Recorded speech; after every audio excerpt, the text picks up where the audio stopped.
Assalamu alaikum my dear students. I hope all you fine. Today our topic of discussion is pharmacy layout and design.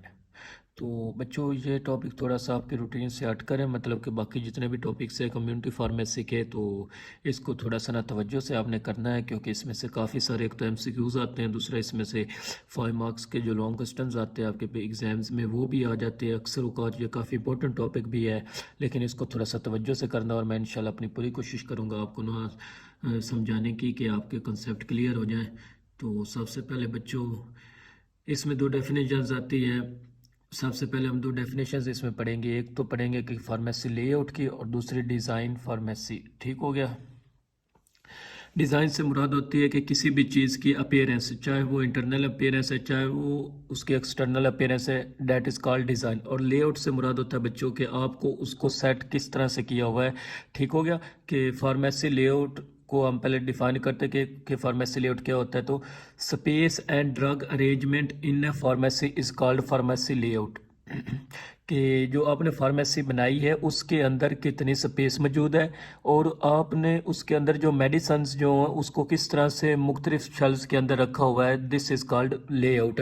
जितनी आपकी ज़्यादा pharmacy के अंदर अपना space होगी उतना ही कस्टमर ज़्यादा फार्मेसी के अंदर आता है, कि उसको बैठने की जगह भी होती है, उसके लिए फैसिलिटीज़ भी होती हैं, और अगर रश ज़्यादा है तो वो ज़्यादा देर तक खड़े नहीं हो सकते, तो दूसरी फार्मेसी पर चले जाते। तो कोशिश ये करें कि आप फार्मेसी के अंदर स्पेस होनी चाहिए, जितने ज़्यादा लोग आ सकते हैं आराम से खड़े हो सके, उनके पास प्रॉपर बैठने की जगह हो, कि आपकी इससे सेल्स बेहतर हो। तो फार्मेसी लेआउट में हम एक तो फार्मेसी में स्पेस देखते हैं, और सेकंड हम देखते हैं कि जो हम अपने ड्रग को अपने कैसे शेल्फ्स के अंदर अरेंज करना है। अब मुख्तलिफ तरीके होते हैं बच्चों ड्रग्स को शेल्फ्स के अंदर अपना अरेंज करने के। कुछ लोग ड्रग्स को अपना ए बी से अल्फ़ाबेट के लिहाज से अपना दूसरा उसे अरेंज करते हैं। अब जो ए के नाम से आ रही हैं उनको एक शेल में रख लेते हैं, बी के नाम से जो ड्रग्स आ रही है उसे दूसरे शेल में रख लेते हैं, सी से जो ड्रग्स जिनके नाम से उनको किसी तीसरे शेल में रख देते हैं। तो एक तरीका ये होता है, और दूसरा तरीका ये होता है कि वो कंपनी वाइज ड्रग्स को शेल्स के अंदर रखते हैं, यानी कि एक कंपनी की जो जितने भी मेडिसिन हैं उनको एक शेल में रख दिया, दूसरी कंपनी की जो जितने भी मेडिसिन हैं उसको दूसरे शेल में रख दिया। तो ये पर्सन टू पर्सन अपना कैरी करता है कि वो किस तरह से अपनी फार्मेसी का लेआउट बनाते हैं। तो बट कोशिश हमारी यही होनी चाहिए कि हम जो भी लेआउट बनाएं वो हमारे जो वर्कर्स हैं जो फार्मेसी में काम कर रहे हैं उनको समझने में आसानी हो, और कोई भी पेशेंट आपके पास आए तो आप बगैर किसी देर के उसको फ़ौरन से ड्रग निकाल कर प्रोवाइड कर दें। देन हमारे पास जो सेकंड डेफिनेशन है बच्चों वो है जी फार्मेसी का डिज़ाइन कैसा होना चाहिए। डिज़ाइन से मुराद है कि उसकी अपीयरेंस कैसी होनी चाहिए, उसमें उसमें आपने किस तरह के शेल्व्स बनाने हैं, किस तरह उसका अपना डिज़ाइन बनाना है, किसी भी उसका जो बैर का बोर्ड बनाया है वो कैसा होना चाहिए, उसका फ्रंट कितना बड़ा होना चाहिए, गेट कैसा होना चाहिए। तो this is called design. Lighting कैसी होनी चाहिए, इन्वायरमेंट कैसा होना चाहिए। सो लोग इस चीज़ को अपना काफ़ी अपील होते हैं इस चीज़ से कि जिस जगह पे वो अच्छी फैसिलिटीज़ मिल रही हैं, जो जगह दिखने में अच्छी लगती है। ज़ाहिर है मेडिसिन का रेट तो तकरीबन हर पर फार्मेसी पर ही सेम होता है, लेकिन अगर एक जगह दिखने में अच्छी लगती है तो वहाँ पर जाने का लोगों का ज़्यादा दिल करता है। ठीक हो गया। तो this is called design. External and internal appearance of the pharmacy is called pharmacy design. अब एक्सटर्नल से मुराद है बच्चों के जो आपकी फार्मेसी का गेट है वो कैसा होना चाहिए, फार्मेसी का फ्रंट कितना बड़ा होना चाहिए, और फार्मेसी का जो बोर्ड है वो इतना अपीलिंग होना चाहिए कि लोग खुद ब खुद ही मजबूर हो जाएं आपकी फार्मेसी पर आने का। और इंटरनल से मुराद है कि लाइटिंग अच्छे होनी चाहिए, एसी होना चाहिए, लोगों के बैठने की अरेंजमेंट होनी चाहिए, जगह होनी चाहिए। और अपना फार्मेसी के अंदर का जो कलर डिज़ाइन है वो अच्छा किस तरह का रखना है कि ऐसा होना चाहिए कि लोग उसकी तरफ अपीलिंग हो सके, मतलब कि आ सके।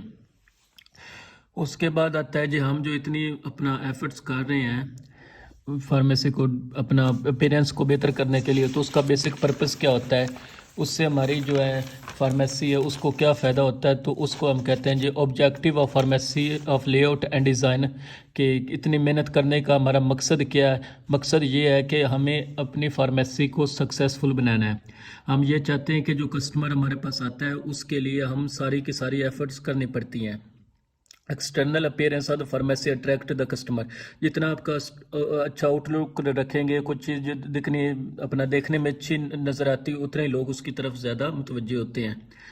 अगर हम मार्केट से परफ्यूम भी खरीदने जाते हैं तो आप बगैर किसी अपना स्मेल के अपना किसी चीज़ के आपको पैकिंग आपको इतनी ज़्यादा अट्रैक्ट कर रहे हैं कि आप उसको बगैर देखे उसको पहले चेक किया आप उसको अपना बाय कर लेते हैं।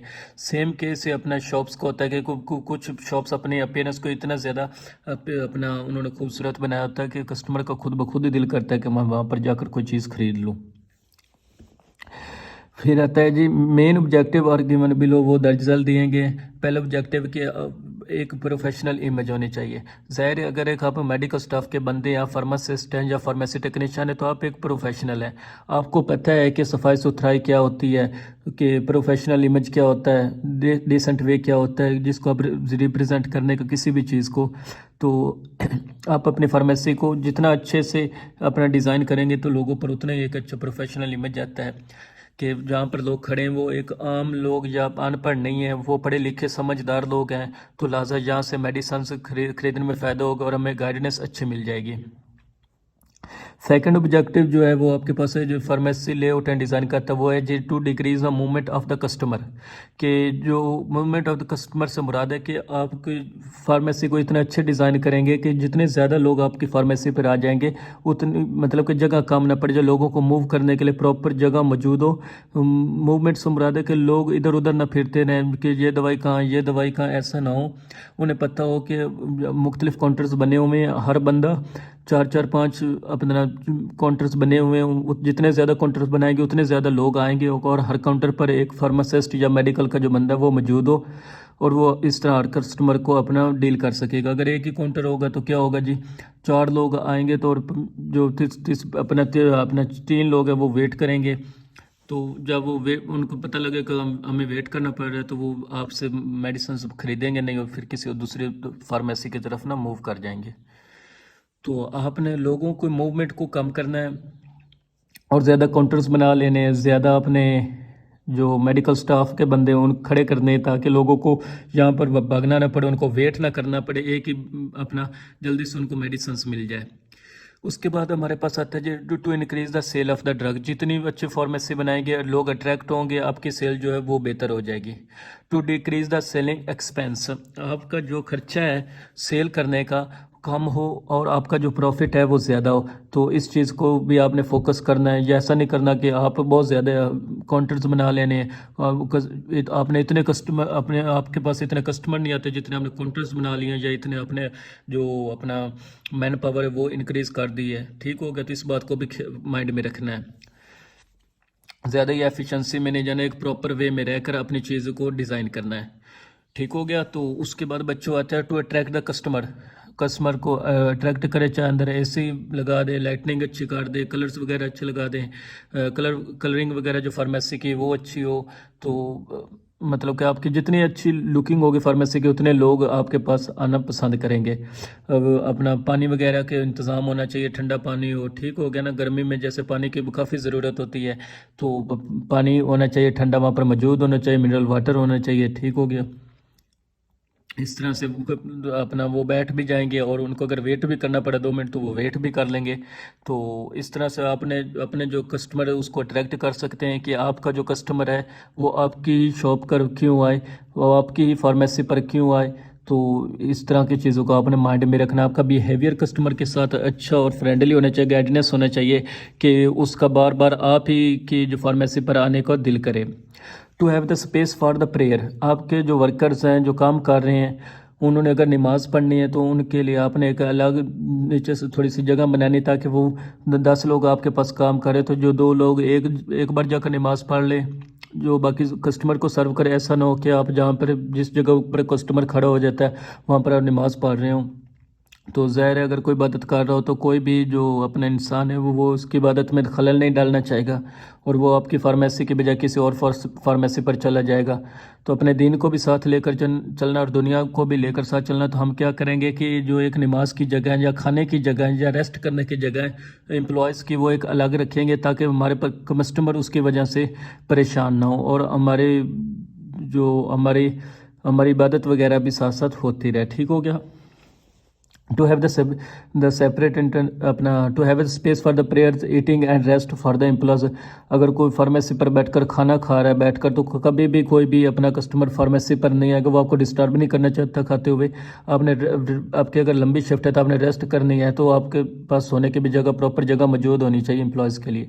To have the separate entrance for customer and goods, कि आपके पास जो भी फार्मेसी है उसमें आप देखेंगे कि जो फार्मेसी का लेआउट है तो वहाँ पर कस्टमर्स ने भी आना है, और आपने मुख्तलिफ कंपनी से स्टॉक ख़रीदा है, जो मेडिसिन्स ख़रीदी हैं वो भी माल आपके पास आना है। तो ऐसा नहीं होना चाहिए कि उसी दरवाजे से कस्टमर भी आ रहे और उसी दरवाजे से आपके पास जो स्टॉक है मेडिसिन्स का वो भी आ रहा है। तो जब आपके पास बाहर से स्टॉक आ रहा होगा मेडिसिन्स का, तो एक किस्म का रश आ जाता है, चीज़ें रैंडमली पड़ी होंगी, तो कस्टमर जो हैं, जो एम्प्लॉयज़ हैं, वो मेडिसन्स को देखने में और मेडिसन्स को वेरीफाई करने में बिजी होते हैं।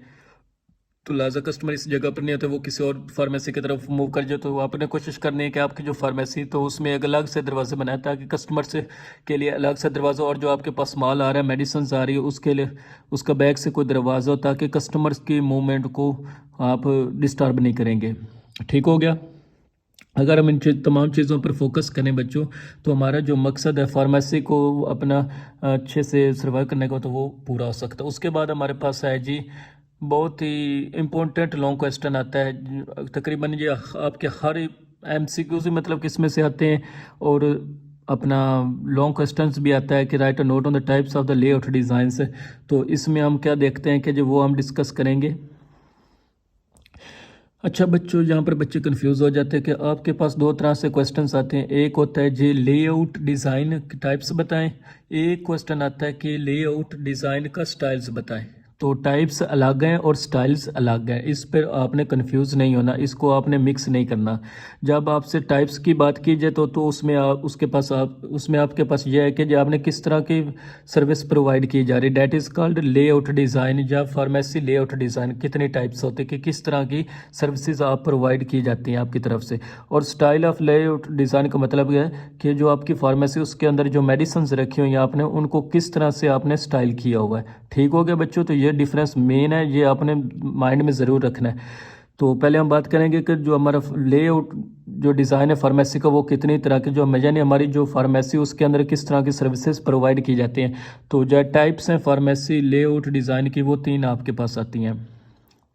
एक आपके पास आती है पर्सनल सर्विस, एक आपके पास आती है सिलेक्शन, और एक आपके पास आती है सेल्फ सर्वेंट्स। तो सेल्फ सर्विसेज सॉरी।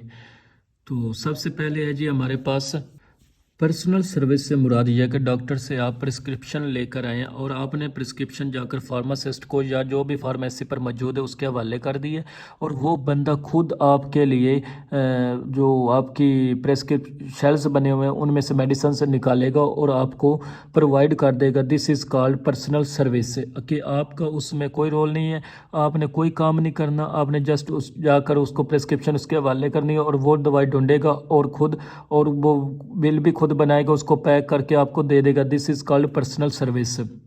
उसने आप तो को हर तरह से फैसिलिटेट किया है। ठीक हो गया। सेकंड जो टाइप आपके पास बच्चा थी वो लेआउट डिज़ाइन की, कि कुछ फार्मेसी में पर्सनल सर्विस होते हैं, बल्कि हमारे पास में तो तकरीबन जो ज़्यादातर फार्मेसी उनके अंदर पर्सनल सर्विस ही होती है, कि हम जाकर अपनी प्रिस्क्रिप्शन देते होते और हमें हर तरह की जो डील कर वो हमें सब चीज़ें प्रोवाइड कर देते हैं। तो बट अगर हम दूसरे ममालिक की बात करें तो वहाँ पर दो तरह की और भी सर्विसेज दी जाती हैं। एक होती है सेल्फ सिलेक्शन। सेल्फ सिलेक्शन से मुराद ये है कि जे आप अपनी प्रेस्क्रिप्शन लेकर फार्मेसी में जाते हैं और वहाँ पर जाकर उस प्रेस्क्रिप्शन में से मेडिसिन जो है वो खुद सिलेक्ट करते हैं कि जो मुझे ये वाली दवाई चाहिए या मुझे ये दवाई नहीं चाहिए। तो फार्मासिस्ट या जो कोई और बंदा आपकी मदद नहीं करता, आप अपनी दवाई को, फॉर एग्ज़ाम्पल आपको ज़ुकाम है, आप फार्मेसी पर जाकर खुद सिलेक्ट करेंगे कि मुझे ये दवाई चाहिए। तो आपने खुद सिलेक्ट किया और प्रोडक्ट जो है सारी की सारी डिस्प्ले हुई होती है, वहाँ से जाकर आप सिलेक्ट करते हैं कि, और उसके बाद वो आपका जो फार्मासिस्ट है या जो भी वहाँ पर मेडिकल का बंदा है वो आपको दवाई निकाल कर बिल बनाकर दे देता है। अब इसमें फ़र्क ये था कि पर्सनल सर्विस में आपने सिलेक्ट भी खुद नहीं किया था, आपने सिलेक्ट भी किसने किया था, फार्मासिस्ट ने किया था। इसमें यह है कि आपने सिलेक्ट खुद किया, बाकी जितना भी बिल वगैरह वो आपने फार्मासिस्ट ने बनाकर दिया। This is called self selection. ठीक हो गया। तो in this service products are display that customer can see and select item itself. इसमें प्रोडक्ट्स सारी अपना डिस्प्ले होते हैं और अपने मर्ज़ी से और अपने पसंद का जो है प्रोडक्ट खरीद सकते हैं। बट अगर पाकिस्तान में क्योंकि इतनी ज़्यादा मेडिकल के बारे में अवेयरनेस नहीं है लोगों को, इसलिए सेल्फ सिलेक्शन वाला जो है सिनेरियो है वो पाकिस्तान में ने अभी तक इंट्रोड्यूस नहीं हुआ। जो दूसरे ममालिक हैं जहाँ पर एजुकेशन बहुत ज़्यादा, वहाँ पर लोग सेल्फ सिलेक्शन कर सकते हैं। तीसरी जो बच्चों आपके पास टाइप आती है वो है जी आपके पास सेल्फ सर्विस। सेल्फ सर्विस ऐसे ही है कि जो आपने जो फार्मेसी पे मोस्टली ये जो सर्विस होती है ये सुपर ड्रग स्टोर्स के ऊपर अवेलेबल होते हैं। सुपर ड्रग स्टोर से मुराद है बड़े जो स्टोर्स होते हैं जहाँ से आपने बल्क में परचेजिंग करनी हो तो उसको वहाँ पर ये सर्विस अवेलेबल होती है। वहाँ पर आपने सेल्फ सर्विस से मुराद है कि आपने वहाँ पे चीज़ों को सिलेक्ट भी खुद करना होता है, उठाना भी खुद है, और बस वो आपको क्या करेंगे, बिल बनाकर दे देंगे। जैसे मोस्टली आप किसी मॉल के अंदर पे अपना कोई भी चीज़ बाय करने जाते हैं तो वहाँ पे जो यूटिलिटी स्टोर होता है आप क्या करते हैं जी, जो भी केचप चाहिए, टिश्यू पेपर चाहिए, परफ्यूम्स चाहिए, पैम्पर्स चाहिए, बच्चों के कोई बिस्किट्स वगैरह, फीडर्स वगैरह, जो कॉस्मेटिक्स की कोई प्रोडक्ट चाहिए तो आप ड्रग स्टोर के ऊपर जाते हैं या किसी भी दुकान के ऊपर जाते हैं, जो खुद से चीज़ों को ऑब्जर्व करते हैं और खुद से चीज़ों को सिलेक्ट करते हैं और खुद ही उठाते हैं और अपने बास्केट के अंदर डालते हैं और जाकर जस्ट काउंटर्स पर उसका बिल बनवा लेते हैं। This is called self service, यानी कि आपने खुद ही सर्विसेज प्रोवाइड किया, किसी ने इसमें आपकी मदद नहीं की। ठीक हो गया। तो आपके पास जो तीनों सर्विसेज हैं उनके में जो डिफरेंस है, पर्सनल सर्विस में आपने सारा का सारा काम जो है वो फार्मासिस्ट है या जो ड्रग स्टोर का बंदा वो कर देगा। सेल्फ सिलेक्शन में ये होगा कि आप बस चीज़ को खुद सिलेक्ट करेंगे, बाकी चीज़ उठाएगा भी कोई और, अपना उसका बिल वगैरह भी कोई और ही बनाएगा काउंटर वगैरह पर। जबकि सेल्फ सर्विस में सारा का सारा काम खुद करना है, आपने चीज़ें सिलेक्ट भी खुद करनी है, आपने उसको बास्केट में भी खुद डालना है और उसको उठाना भी खुद है और फिर काउंटर तक भी खुद ही लेकर जाना है। सो ये जो सर्विस होती है ये कहते हैं ये सुपर ड्रग स्टोर में होती है, जो बड़े बड़े स्टोर्स होते हैं जहाँ पर आपने बल्क परचेज़ करना होता है। तो जैसा कि अपना अगर किसी ने फार्मेसी बनाई हुई है तो वो किसी ड्रग स्टोर पर जाकर अपने फार्मेसी के लिए ड्रग्स बल्क में परचेज करना चाहता है तो उसको ज़ाहिर सी बात है ड्रग के बारे में इंफॉर्मेशन होगी तो वो खुद सिलेक्ट करेगा। और मोस्टली जो ये सिस्टम होता है जो नॉन ड्रग्स आइटम्स के लिए होता है, जैसा कि टिश्यू पेपर्स हो गया, कॉस्मेटिक्स होगी, और इस सर्विस में कस्टमर्स चीज़ों को देख भी सकता है, सिलेक्ट भी कर सकता है एंड हैंडल भी खुद कर सकता है, और तमाम के तमाम काम जो हैं वो पर्सन खुद कर रहा होता है। This is called self service. ठीक हो गया बच्चों। तो ये टॉपिक था हमारे पास जो कि जो टाइप्स ऑफ लेआउट डिज़ाइन थी वो थी। तो 3 टाइप्स हैं, ये याद रखनी है आपने। उसके बाद हमारे आ जाते हैं जी स्टाइल ऑफ लेआउट डिज़ाइन कि ये बहुत ही आसान है, इसमें कोई मुश्किल चीज़ नहीं है बच्चों। स्टाइल से मुराद है कि जो आपकी फार्मेसी है उसके अंदर आपने अंदर दवाइयों को किस तरह स्टाइल किया हुआ रखा हुआ है। अब 2 तरीके होते हैं बच्चों अपना डिज़ाइन को स्टाइल करने के। एक होता है जो ग्रिड लेआउट और दूसरा होता है जो फ्री फ्लो लेआउट। मैं ना आपको ये समझाने की थोड़ी सी ना कोशिश करता हूँ कि जो ग्रिड लेआउट कैसा होता है और फ्री फ्लो लेआउट कैसा होता है। सपोज़ करें आप किसी फार्मेसी के अंदर इंटर हुए हैं तो वहाँ पर ये एक फार्मेसी का एरिया है जी। ठीक हो गया बच्चों, एक फार्मेसी ये है और एक फार्मेसी आपके पास ये है। ठीक हो गया, एक में हम ग्रिड लेआउट बना लेते हैं और एक में फ्री फ्लो लेआउट बना लेते हैं। ठीक हो गया। अब जो ग्रिड लेआउट है उसमें मोस्टली क्या होता है कि आपकी जो मेडिसिन हो सकती हैं वो इस तरह रखी हुई, यहाँ पर रैक रखा हो, यहाँ पर रैक रखा हो, यहाँ पर रैक रखा हो, वो यहाँ पर रैक रखा हुआ। ठीक हो गया। आपके पास ये एंट्रेंस पॉइंट, आप यहाँ से इंटर होते हैं, यहाँ से आप घूमते हैं, इस रैक में से चीज़ें देखते हैं, फिर यहाँ से निकल कर यहाँ से चीज़ें देखते हैं, इसी तरह बिल्कुल चलते रहते हैं। मतलब कि एक सीक्वेंस के लिहाज से एक तरतीब के साथ आप पूरी की जो फार्मेसी है उसके अंदर मूव करते हैं। और आपके जितने भी शेल्व्स रखे हुए हैं वो सब एक दूसरे के पैरेलल रखे हुए हैं ताकि जो भी पर्सन आ रहा है, कस्टमर्स आ रहा है, वो आसानी से इन चीज़ों को देख भी सके और अपना चीज़ों को सिलेक्ट भी कर सके। इसको आप कहते हैं जी ग्रिड लेआउट। ठीक है, आपने एक तरतीब के साथ चीज़ों को अरेंज किया हुआ है। सेकंड आपके पास बच्चों आता है फ्री फ्लो लेआउट। इसमें फ्री फ्लो लेआउट में आपके पास क्या होता है जी, नाम बता रहा है कि इसमें आप फ्री फ्लो होता है, मतलब कि कस्टमर जो है उसकी कोई ख़ास मूव करने का तरीका नहीं है। आपने क्या किया हुआ है कि कोई आपका जो इस तरह के जो शेल्स हैं उसको इस तरह रखा हुआ है, किसी तरह इस तरह रखा हुआ है, किस को इसी तरह, मतलब कि कोई सीक्वेंस नहीं है, कोई इसी तरह रखा हुआ है, कोई इस तरह रखा हुआ है, तो आपने रैंडम तरीके से शेल्स को अरेंज किया हुआ है। तो ठीक हो गया। इसमें बच्चों क्या होगा कि कस्टमर यहाँ पर से अगर इंटर हो रहा है तो उसको मुश्किल होगी ज़रा कि चलने में। तो चलने से मुराद है कि वो रास्ता बोल सकता है क्योंकि आपने तरतीब से चीज़ें नहीं रखी हुई, और इसमें लोग जो हैं इसको जगह भी ज़्यादा चाहिए। इसमें देखें तो आपको बहुत सारे शेल्स मज़ीद और भी ऐड कर सकते हैं, इसमें कम जगह पर आप चीज़ों को अरेंज कर सकते हैं। बट अगर आपके पास जगह ज़्यादा है और आपके पास मेडिसिन की चीज़ें कम है तो उनको फैला देते हैं, ऐसे फैला दिया, यहाँ पर रख दिया, यहाँ पर रख दिया, इसी को कहते हैं फ्री फ्लो सिस्टम। तो आपको मेडिसिन को इस तरह से अगर स्टाइल करेंगे तो उसको ग्रिड लेआउट कहते हैं, अगर मेडिसिन को इस तरह से स्टाइल करेंगे तो उसको आप फ्री फ्लो लेआउट कहते हैं। ठीक हो गया। अब हम इसको बच्चों रीड करते हैं कि ग्रिड लेआउट होता है कि जी इस लेआउट में तमाम काउंटर्स जो हैं एक प्रॉपर तरतीब में रखने हैं, प्रोडक्ट्स जो है उसको पैरेलल लाइंस में डिस्प्ले करने ताकि लोग उसको आसानी से देख सकें। इसका एडवांटेज ये होता है कि आपकी जो प्रोडक्ट है वो उसको मैक्सिमम एक्सपोजर होता है लोगों के साथ, एक मतलब कि एक तरतीब के साथ मेडिसिन अरेंज के, तो लोग उसको आसानी से देख सकते हैं। सफाई को करना आसान होता है क्योंकि सीधी सीधी चीज़ें रखी हुई हैं और अपनी कम स्पेस में आप ज़्यादा चीज़ों को एडजस्ट कर सकते हैं। जबकि जो फ्री फ्लो लेआउट क्या होता है जी, इसमें आपके पास एक तो स्पेस ज़्यादा होती है, लिहाजा आप क्या करते हैं जी, जो काउंटर्स होते हैं उनको इरेगुलर शेप में टेढ़ा मेढ़ा करके स्पेस को पूरा करने के लिए आप रख देते हैं। It allows the free flow of the customers, आप कस्टमर किसी खास तरतीब से मूव नहीं करेगा, वो फ्री मतलब कि कभी के यहीं जा रहा है कभी यहाँ जा रहा है, तो उसके मूवमेंट्स जो क्या होती हैं जो फ्री हो जाती हैं। मोर चांसेस ऑफ परचेजिंग, तो क्योंकि वो मुख्तलिफ जगहों को देख रहा होता है और उसके चांसेस ज़्यादा होते हैं कि वो कि एक इसमें ज़्यादातर देर तक पर्सन को घूमना पड़ता है फार्मेसी के अंदर, तो उसकी परचेजिंग कैपेसिटी बढ़ जाती है। लेकिन मुख्तलिफ तरीके से आपने काउंटर्स को अरेंज किया हुआ है तो आपको सफाई करते हुए थोड़ा सा मुश्किल का सामना होता है क्योंकि टेढ़ी मेढ़ी चीज़ें खड़ी हैं, तो सफाई में करने में प्रॉब्लम का सामना करना पड़ सकता है।